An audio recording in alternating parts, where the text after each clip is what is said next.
I love masks. This one's pretty cool, but I'm talking about these kinds of masks. Cultures all over the world create masks and use masks in different ways. These masks are decorative. They have interesting shapes, lines, and colors to make them more interesting to look at.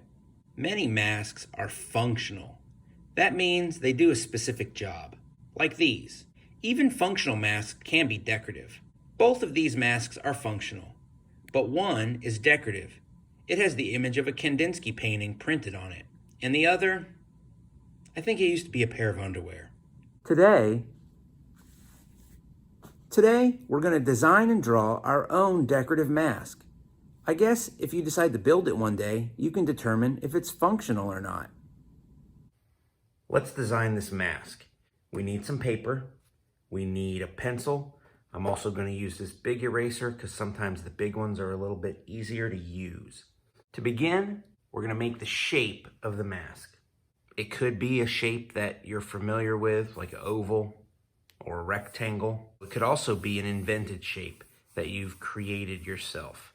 I think this is going to make it a little bit more challenging because the shape is it's a little weird, but it's also not very balanced. The next most important thing is going to be the expression you create on the face. And again, could be regular shapes. You could use square eyes or triangle eyes like a jack-o'-lantern. Depending on what the mask is for, different cultures create masks with different expressions on the faces. I'm still going with this imbalanced thing, so I'm going to make my eyes not match either. There really is not a wrong answer. Your job is to take your decisions and make them into something interesting. We also need a nose. I'm thinking of a nose as a shape that comes down through here, so I'm also including the bridge of the nose as part of the shape. And this is kind of a more realistic nose, but I'm still gonna close it off to make it into a shape. All right, so even though I made up those shapes, I think you can get a sense of the expression a little bit. Looks kind of upset or mad. Now you can also add things to the outside of the mask. Some masks have horns or ears or beards or hair, all sorts of different kinds of details that you can add to the outside of the shape. And this is where I can add some things to balance this strange shape out. So if I add one of these to each side, and then this big, huge edge just is asking for something to be here. So you can keep adding more shapes to represent the parts of the mask that you want. I could add ears to this, I could add hair, I could keep adding things and then just decide when I feel like it's enough and I should stop. I can't decide if that chin should be pointy or it should have an edge on it. I kind of like the edge on it, but I kind of feel I need another one of these over here. That feels a little bit better. So sometimes you got to get your information from the mask or from the picture you're drawing itself. In this case, with this mask, I thought these two would balance out, but it still felt a little off, so I added this one that feels a little bit better. Too many points up there. I'm going to flatten that out so it matches this a little bit. Lots of masks have patterns on them. There are different kinds of patterns with different colors made from different materials depending on where the mask is from.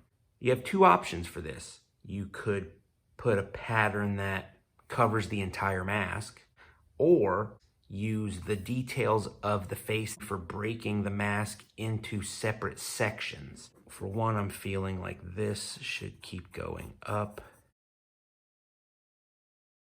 And I can do the same thing here. I think I'll come down from the eye. So you can see I'm using what's in the mask as a guide for how to divide the mask into different areas. I feel like this one, I definitely want to put some kind of stripe in there. And I can match that in this area here.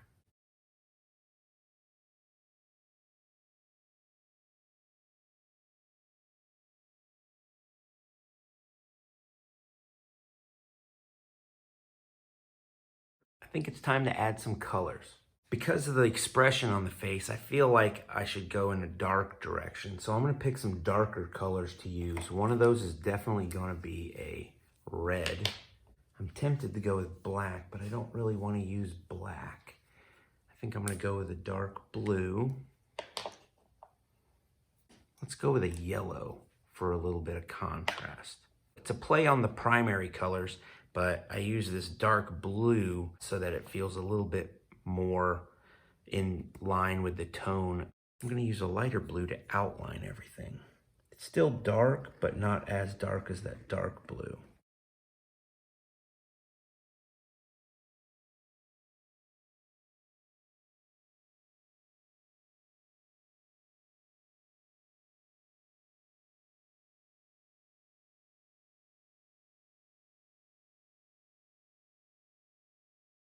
I think it turned out pretty nice. One of the things I consciously tried to do was to have a place where I could pair up each set of colors. So you can see that in the horns, I have the blue and the yellow, but then in the mask, I have the red and the yellow, so that the nose, I went with the blue and the red.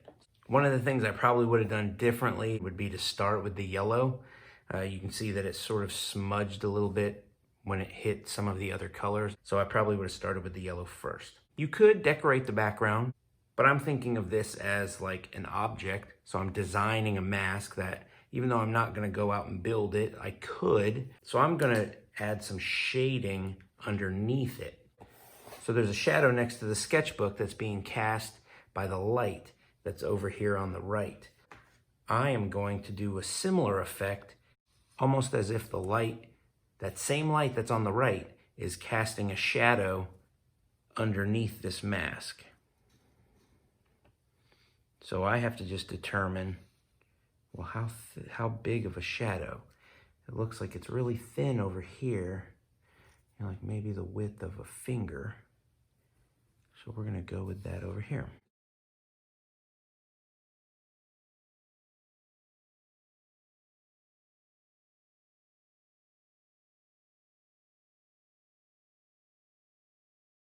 I think I'm also gonna go ahead and add a little bit of the shadow on the side of the nose. That looks cool. And I think I'm gonna go ahead and do it on the edge of this mask over here. So now it looks a lot more 3D. You can see that, it's got this cast shadow underneath it. So I hope your mask turned out as well as you had hoped. Remember that there were a lot of choices you could make so that your mask could be unique. There is a limitless number of possibilities with creating a design or a drawing like this.